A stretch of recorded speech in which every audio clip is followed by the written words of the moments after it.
Hello woodworking fam, it's Jen with Woodcraft Blueprints. Today I'm going to give you a shop update because my barn is nearing completion. After 2 months, we are in the final home stretch. So come on in.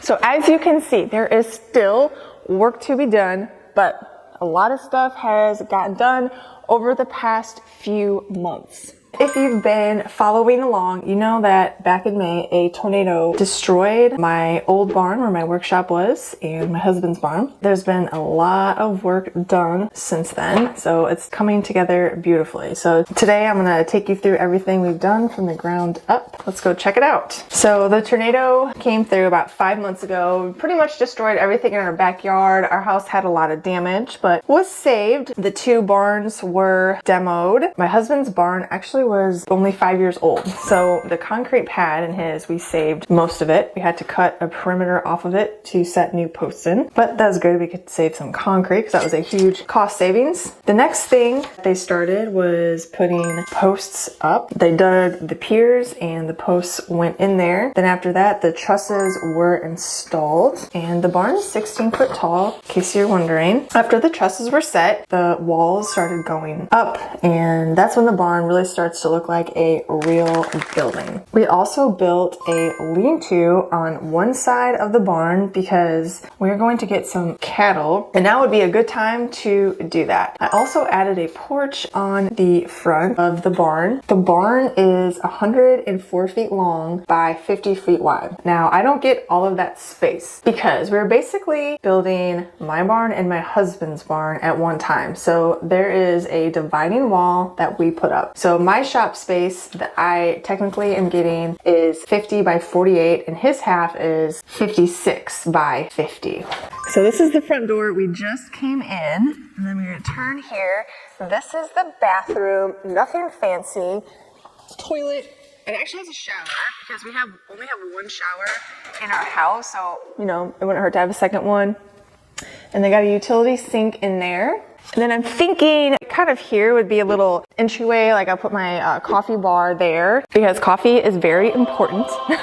And along this wall over there, I'm going to have some tables there, like an open space so if I need to sit down and write, or I may have a computer there. I'm not totally for sure yet. And then on the wall where the ladder is, that is where the HVAC unit is going over there. This right here is my wood shop. So up above it is storage. And I have a lot of seasonal decor. I'm going to organize it by spring, summer, fall, and winter. I have a lot of craft supplies, so storage was a big thing for me, and I don't actually need a 16-foot ceiling.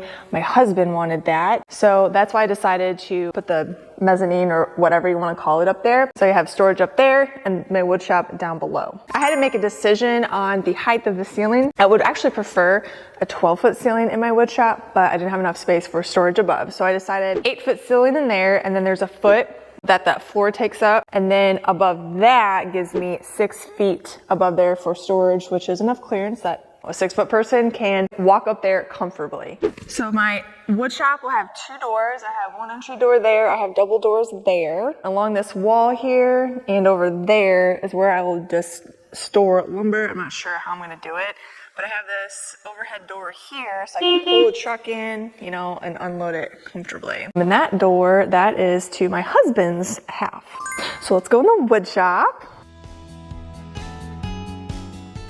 There's nothing in here yet, but there will be very soon because I cannot wait. So what I'm thinking, anytime I have a space, I need to have the workflow. So I'm gonna bring in lumber from that door.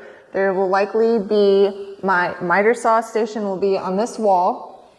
I'm gonna have a work table in the middle here for assembling, but now I have a much deeper space than I had before, which will be nice.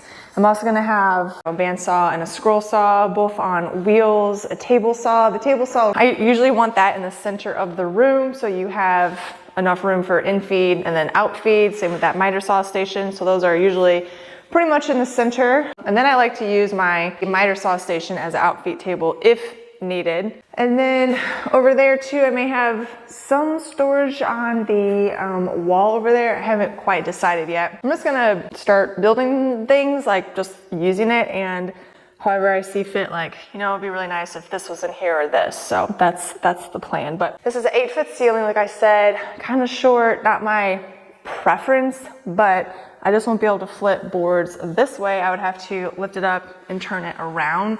So it's not that big of a deal, just something I'll just have to remember. So I'm not hitting the ceiling all the time. This is actually 8.5, so I could still flip over an 8-foot board. This area right here, I'm very excited about because this is going to be my painting and staining area. I wanted something that was kind of enclosed. I didn't want to be painting and staining out here because it's so messy. I want to seal this concrete over here. I'm not sure how or what. I just know that that is something I want to do because there's spills, you know. But I will have storage here, paint cans and stain cans. I'm gonna have tables out here, so when something is stained, because I usually work in batches, I'll have groups of things on tables and they're at different stages. Like they need to be stained, or they need to be sanded, or they need, you know, lettering added. So I'm gonna be able to maneuver those around a lot better than I have been. Let's go upstairs. You can check that out real quick. This is the storage area up here. So you can see there, not a super tall ceiling, but definitely enough that I can store a lot of stuff up here. Right now I've got 2x4s laid out. They were left over from the barn builders. And I said, leave them because I'm gonna use them for my storage system that I will be building hopefully in a couple days. And then up here is the access to the attic in case you need to get up there. And here is the view from above. It is kind of messy. I probably should have cleaned this up a little bit before I recorded this video. So the next things we're gonna work on, or not me, I'm hiring people, put the HVAC unit in. It's gonna be propane heat, you're gonna have air. The hosing is ran in my wood shop. I have to put registers on. There's a vent in the bathroom as well. And then up at the ceiling is like the spiral pipe. That's what's going to be used. We also still need to put gutters on. And then once that gutter work is done, we can pour the sidewalk out in front there. The patio is poured, that's done, but we still need a sidewalk out front. I'm gonna start moving stuff in. I can't wait to use it. I can't wait for the space, and I'm excited. I will definitely do a tour once I gotta get things rolling to show you how I have things set up. And if you're interested in learning woodworking with step-by-step tutorials, then make sure you check out the Woodcraft Blueprints membership. I'll have info below. And please go ahead and subscribe to this channel too so you can get more updates and more fun projects.